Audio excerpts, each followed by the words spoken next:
reconciliation. Kung ano ba, Brother Francis, ay...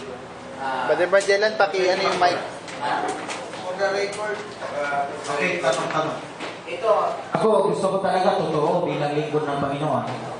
Ay ayoko din na maging hypocrites doon sa harapan ng Diyos at sa tao. Ito lang ang ano ko. Kung halimbawa, nagkasala ang iyong kapatid at ikaw ay nagpatawad sa kanya.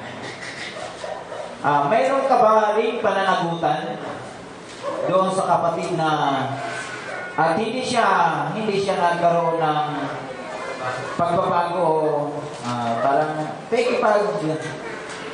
tawag dito, ugnayan o kasundo doon sa bagay na yun. Mayroon ka ba rin pananagutan doon sa harapan ng Panginoon? Malinis ka na. Kasi, pumasok, nung bata pa ako sa Binondo, pumasok na sa mind ko yan. Ikaw na yung nagpakumbaba, ikaw na yung umako, no? Tapos, ikaw pa yung mamasakay. Nangyari sa akin sa Binondo yan.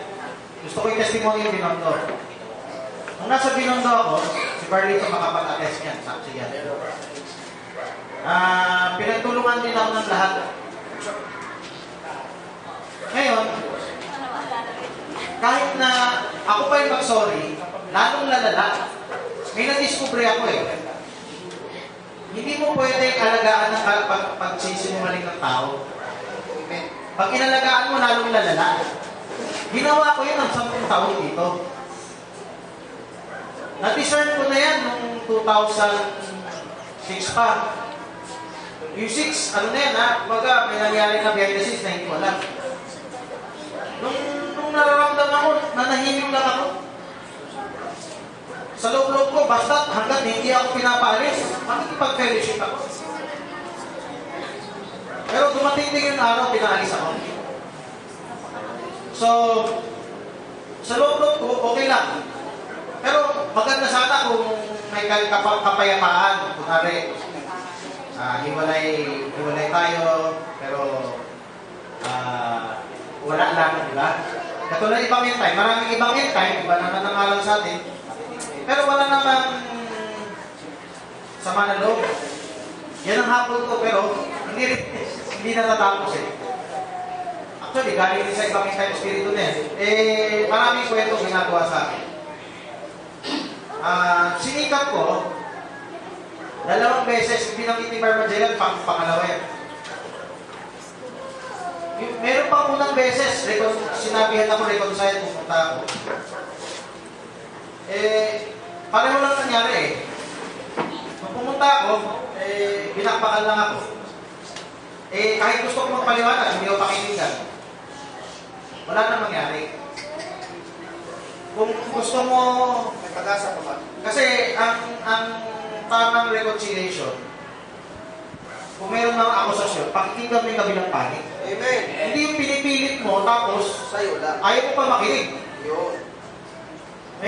Parang may alaga ng muhilo eh. So, sa loob-loob ko, actually, laman ko, gusto magalit. Kung meron ng masamang salita sa akin, nakakagigil sa laman na gusto ko bumanting. Pero pinigilan ko na sarili ko. Tapos, ako ngayon dapat magalit, pero pinayapa ko na sarili ko. Tapos, kahit kalat pa yung pangalan ko na hindi maganda sa iba-ibang tao, pinagsadyos ko na lang yan. Mahal ko yung mga kapatiran ko sa Binondo. Mahal ko yung kapatiran na ibang apostoles na pinanggalingan ko. Mahal ko rin yung kapatiran nating apostoles na naturuan ko. Pero, Sinungat ka na. meron pa ng eleksyon ng Diyos sa akin. Hindi natin kontrolado hindi natin kayang kontrolin yung ng tao. Nasa kamay ng Diyos yan. Bakit? Amen, amen. Kahit anong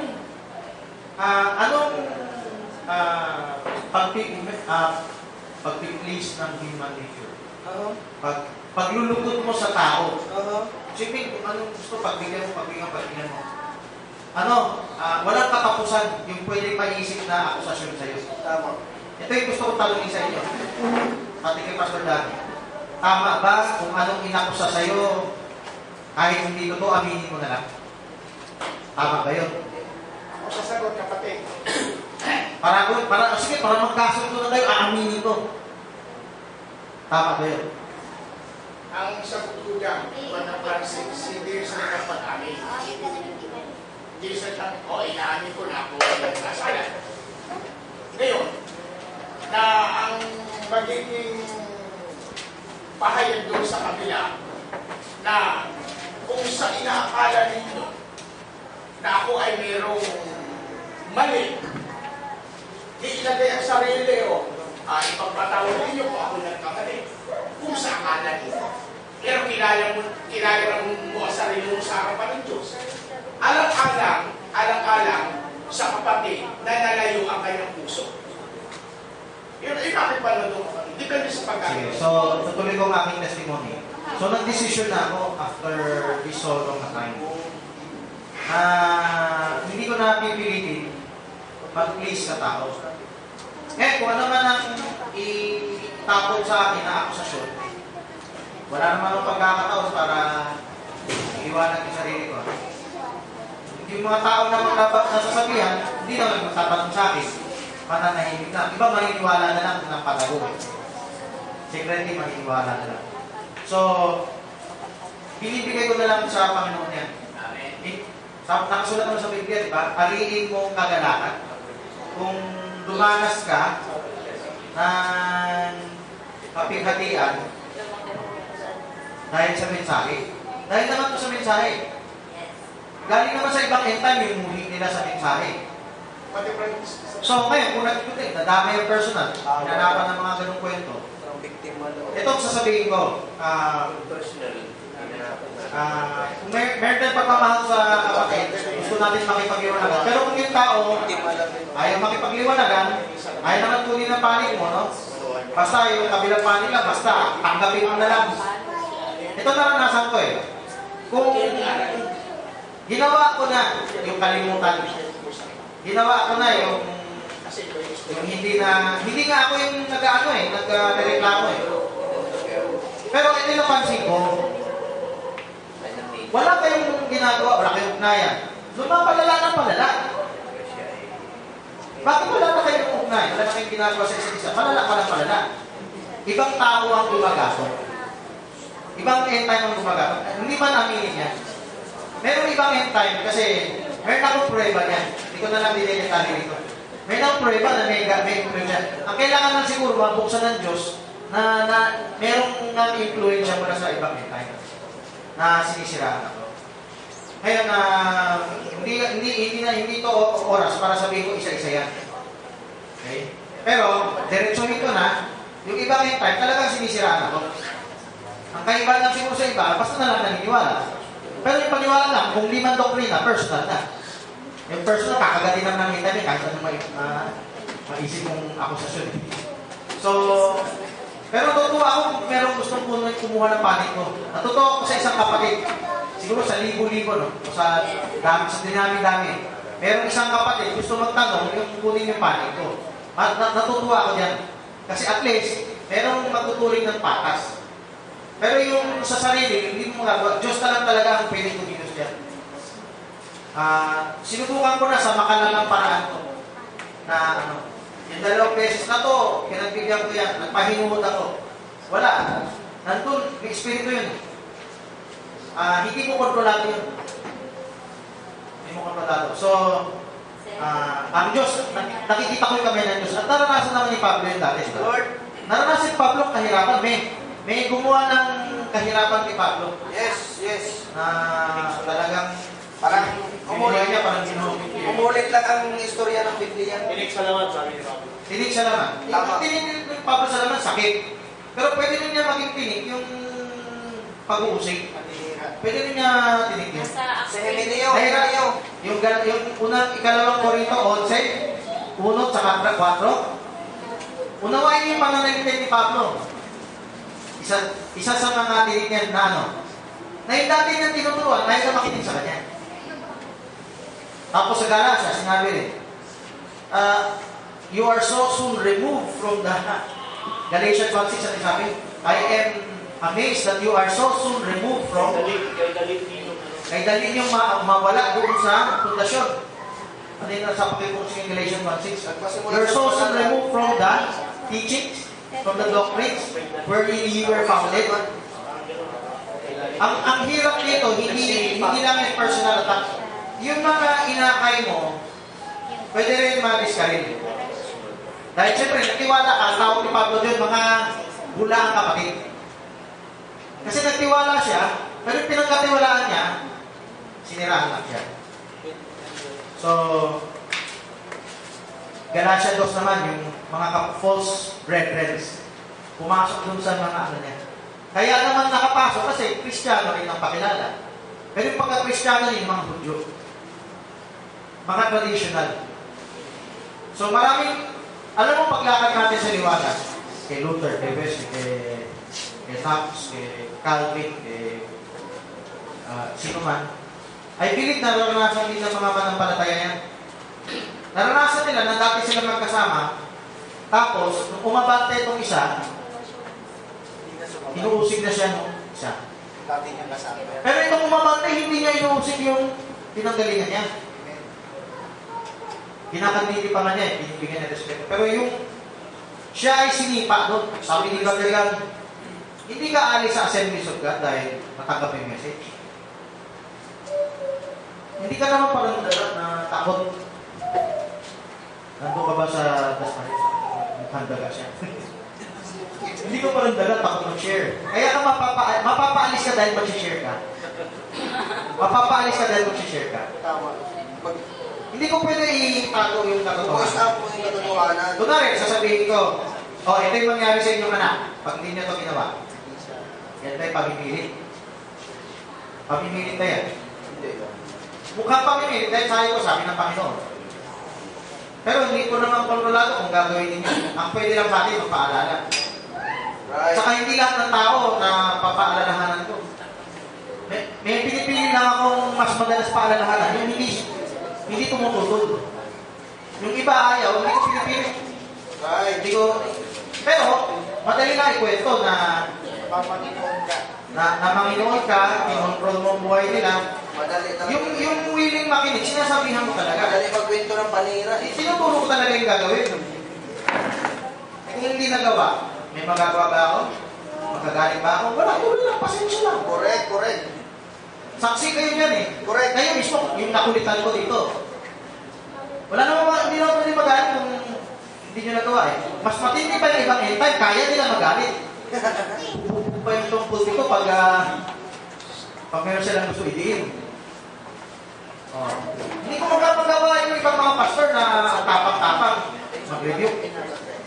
Gusto ko gawain. Dinadaan ko sa pakiusap, dinadaan ko sa paliwanag. Kapatid, ito yung warning ng Panginoon. Open ako, kunwari, kapatid, mali yung pahayag mo. Gusto ko magsabi ng isang bintang sa akin. Hindi ako marunong tumanggap ng pagkakamali. Gusto ko samantalayan niya yung sagutin niya. Kung ako ay hindi ako natuturo na makinig sa iba, mamunod sa iba, then pwede niyo ako akusahan na ayaw tumanggap sa pagkakamali.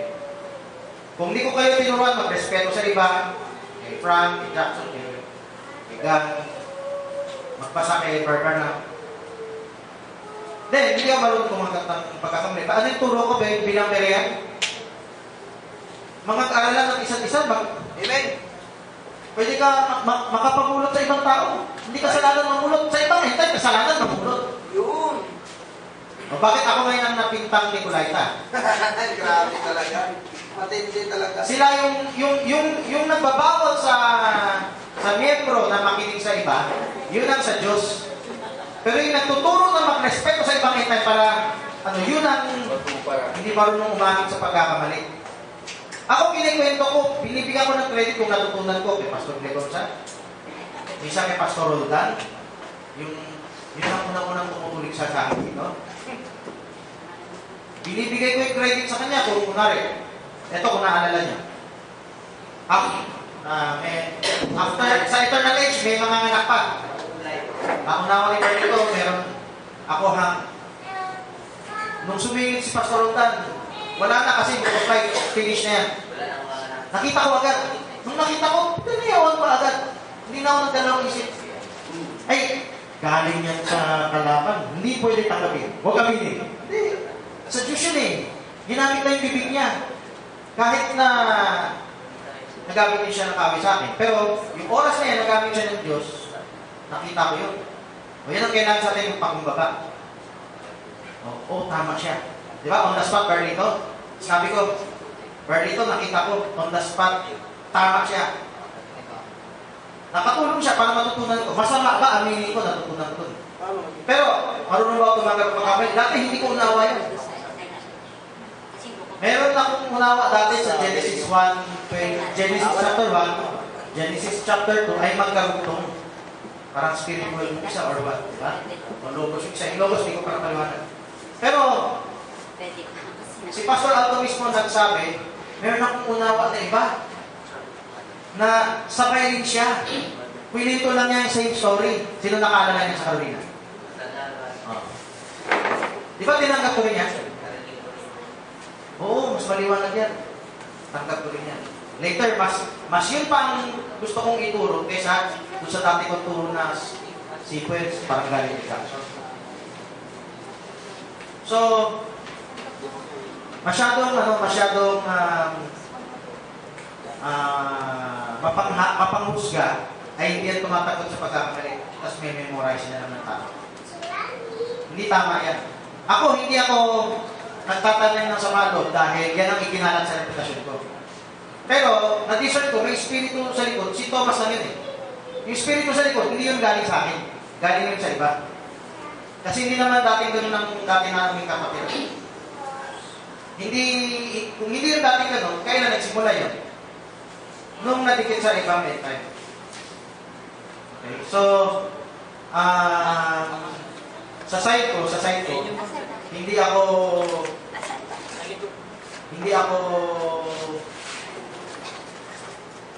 naghahabol, hindi ako nagtatanim. Kung hindi ako tanggap, okay lang sa akin yan. Kahit nga, yung manalitin, makumbinsi na huwag na maniwala sa akin. There was a time, muntik-muntik ka na makumbinsi. Buhay pa yung dating pastor dito. Muntik-muntik ka na makumbinsi, paalisin ako dito. Diyos na siguro ang gumawa ng paraan na hindi matuloy na mapaalis ako dito. Ang sabi sa akin, Brother Francis, maganda yata, hindi pa na kay Brother Bird. Si Brother Bird, naging ano na eh. May siyani, buto. Sana mapupunta, wala na. So, Diyos ang nag-intervene kasi yung pastor dito, pumanig sa muong. Pumanig sa muong. Yung time na nakukumbinsi na siya, nakumbinsi naman siya sa ibang araw, kung nakumbinsi sa ibang araw, kumampi pa sa muong. Kita naman ng dating pastor na hindi ko siya taliwas sa bintang sa akin. Yung bintang diretsahan sinabi sa harapan ko, sinusupalpal mo si pastor. Yan. Sabi ko, wala ka naman dito eh. Hindi ko nakita yan eh. Pwede ko ipaliwanag, pwede ko i-narrate sa'yo ano nangyari dito. Nirespeto ko ni Pastor Ed kasi hindi ko siya sinupalpal. Kayo saksi. Sino saksi dito? Yes. Kahit anong tinuro niya, hindi ko siya sinusupalpal. Amen. Ang akala nga niya, Pastor Ed, wala na akong masabi. Gusto nga ni Pastor Ed, mayroon ng diskusyon eh. Kaya hingilin niya, may oras siya, may oras ako. Maglalatagan kami. Tahimik ako, 2 taon.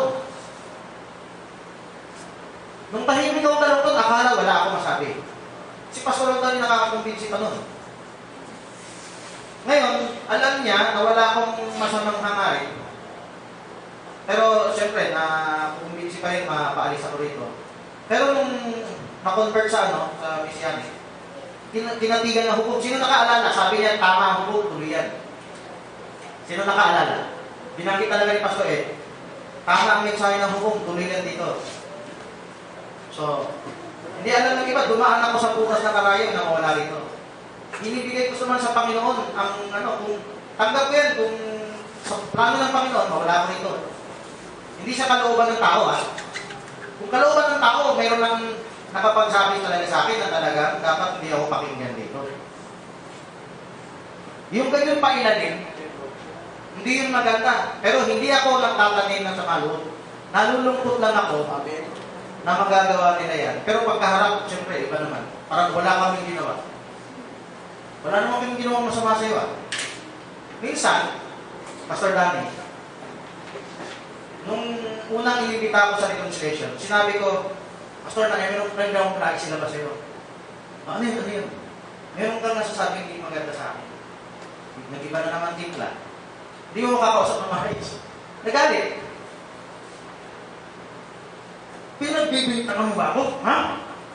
Gusto mo pahiya kita ulit dyan sa Quiapo, ha? Hindi ko pinakita pangalan mo, sino yan. Sinabi ko lang, may espiritu sa likod. Ang layunin ko, ay totoong hindi reconciliation. Sa puso ko, never ako nakipaghiwalay. Tinatanggap ko lang kung pinaalis ako, ayaw sa akin. At yung mga ginagawa naman ganyan, alam ko na yan. Kumari lang, umalis ka na dyan. No. Iwan mo na kami. Kasi, mas tama ang ibang end time kaysa sa'yo. Mas yun ang susundin namin kaysa sa'yo. So, sa akin, kailangan ko lang sundin ng Panginoon. Kung meron pang naniniwala sa mensahe na hukom, papatuloy ako. Kung meron pang hiling makinig sa akin, magpapatuloy ako.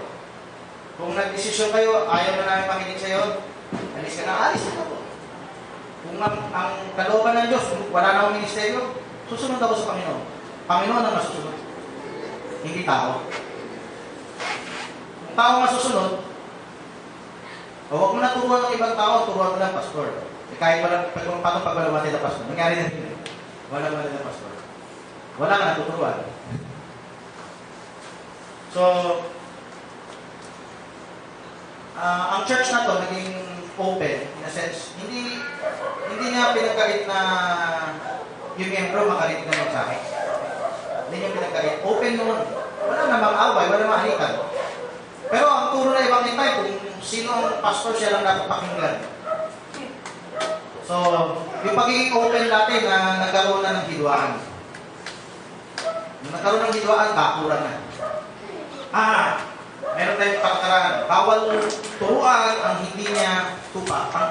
Ang dapat lang pwede magturo, pastor, doon sa tupa. Pag hindi pastor, hindi pwede magbahagi doon sa tupa. Ang may tupa.